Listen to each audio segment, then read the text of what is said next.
So now that we've gone over sort of the basics, what you need to understand to be able to look at all of these pieces, now we can start running through this tube. And we're going to start at the beginning of the tube where food goes in. And so that is the oral cavity. The oral cavity is your mouth, of course, and there's a lot going on here. This is a major part of your digestive system. So what do we have here? We've got teeth, we've got the tongue, and then we've got saliva. So those are the things we're going to start talking about here. Obviously, there's also the palate, which is also important for keeping the food in your mouth and providing sort of that extra barrier. This hard palate is very protective. Your food can impact there, and while it might scrape up the mucous membranes there, it's not really going to hurt you. So the oral mucosa, the mucosa of the oral cavity, is actually a stratified squamous epithelial layer. This means it's the same as your skin. It's not keratinized, so there's not extra bundles of protein, there's not dead skin on the top protecting, but it's still this sort of ablative armor. It's thick layers of cells where you can scrape them off. If you've ever had a cheek swab where somebody came in and scraped your cheek, they're scraping off cells there from that stratified squamous layer. It might hurt a little bit, but you're not going to bleed. It's not going to cause serious damage because of these many layers of cells. This provides protection against the stuff that you're eating. You think about it, you might be chewing some pretty hard things. You've probably scraped the top roof of your mouth with a chip before or something.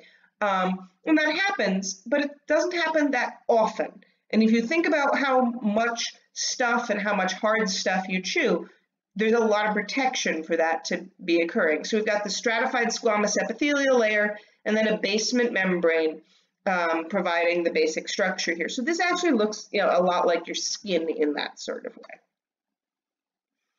Now, the sort of big thing in your mouth, right, the thing that takes up all the space is your tongue.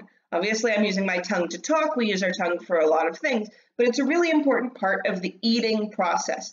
And the tongue, we tend to think mostly about the tongue. We think about the apex, the part that you can sort of stick your finger under, stick out. But most of it is deeper in your mouth, that body of the tongue, and then the root is actually sort of embedded in your jaw there, and attached. Remember those glossus muscles that we talked about back in the muscular system for moving this around. And the tongue itself is made of muscles that move the tongue around, the internal muscles as well as the external muscles.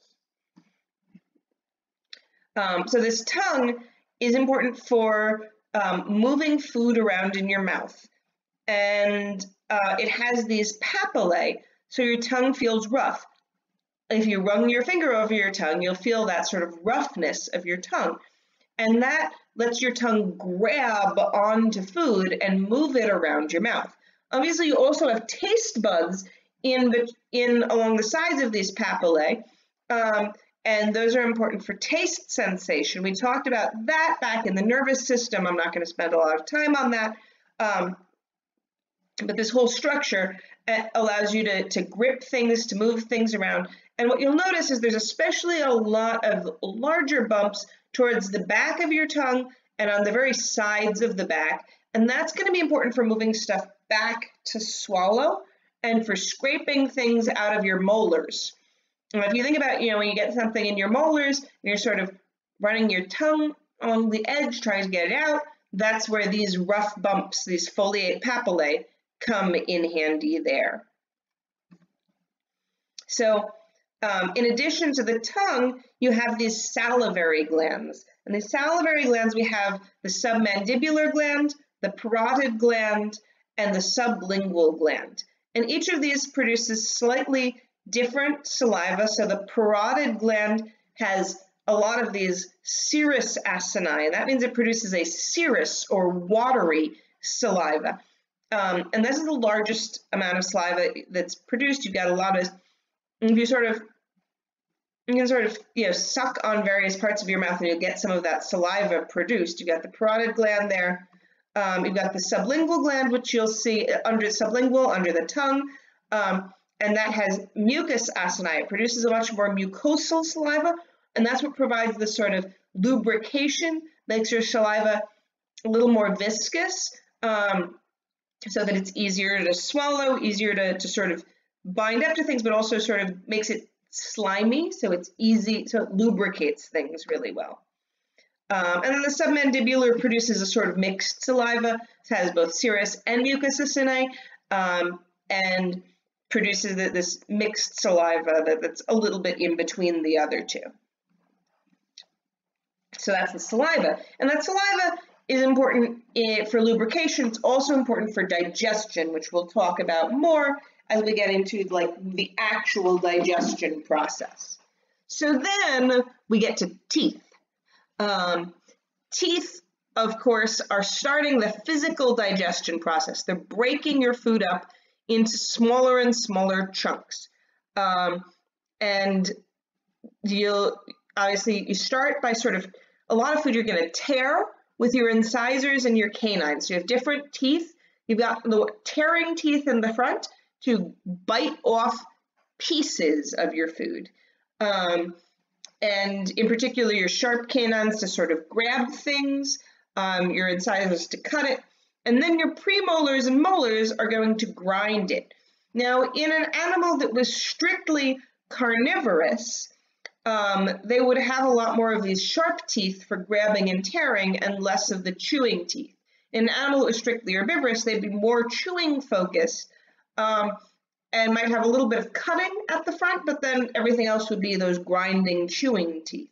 We're omnivores, so we have a mix of these teeth, the sharper canines, the cutting teeth, and these grinding teeth to grind up hard vegetable foods like nuts and root vegetables and things like that.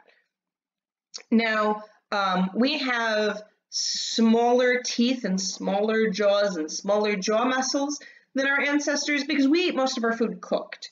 And humans have been eating most of our food cooked for longer than there have been Homo sapiens.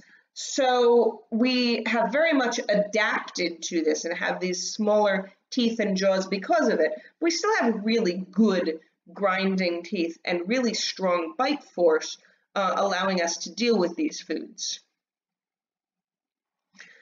So to be able to handle that, our teeth need to be very strong. So our teeth are basically a bone, but on top we have this layer of this very dense mineralized enamel. So the rest of this is sort of normal. The dentin is a lot like normal bone, compact bone, dense bone. And then you've got pulp in the center that's really going to look a lot like that central canal in a bone. You've got blood vessels and nerves running through this pulp, then this protective dentin layer, and then on the outside you have this rocky enamel. And that's what you actually can feel when you get a cavity. That means that something has penetrated the enamel. The bacteria in your mouth have produced acid, gone into a little hole, and started sort of eroding the enamel there. So that's sort of our structure of the tooth, and then it's got the root down here going into the bone itself. This is a gomphosis joint, that hopefully some of you remember that term. And then the nerves and blood supply run down into the jawbone there. So now, of course, you start off with baby teeth, with smaller teeth, and then they are replaced as you get older with larger teeth and permanent teeth, and you also gain these extra molars.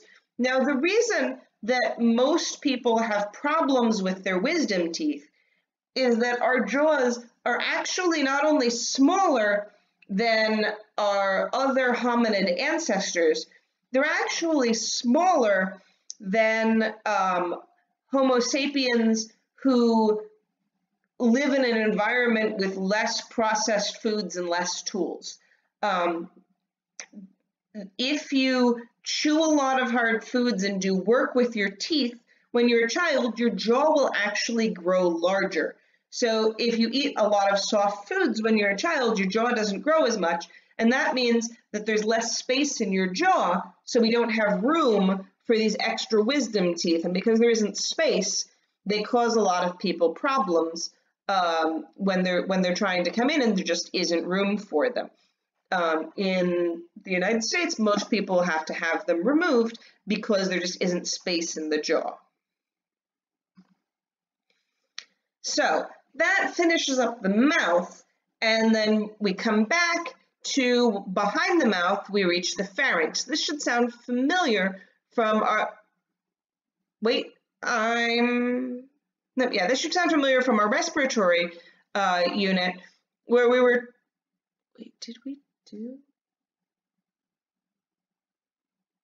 Yes, this should sound familiar from our respiratory unit, where we talked about the pharynx in terms of breathing, as air comes through the nasal cavity, goes into the nasopharynx.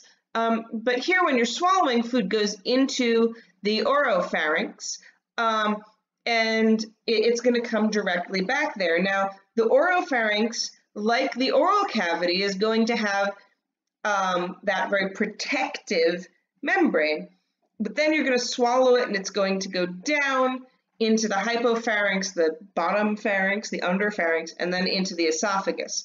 So the process of swallowing starts in the mouth with the tongue pushing that bolus of food back and pushing the soft palate goes up, blocking off your nose so you don't get food into your nose. The tongue pushes that back. The epiglottis will cover over the trachea, preventing food from going into the trachea, and that food will slide down the esophagus. Now, this is the conscious control phase from that initial swallowing phase, that buccal phase. Once that happens, that's when you feel like you've swallowed the thing. Then it's in the pharyngeal phase, it goes down the pharynx, you can feel that, and then it's into that esophagus, goes down the esophagus and lands in the stomach.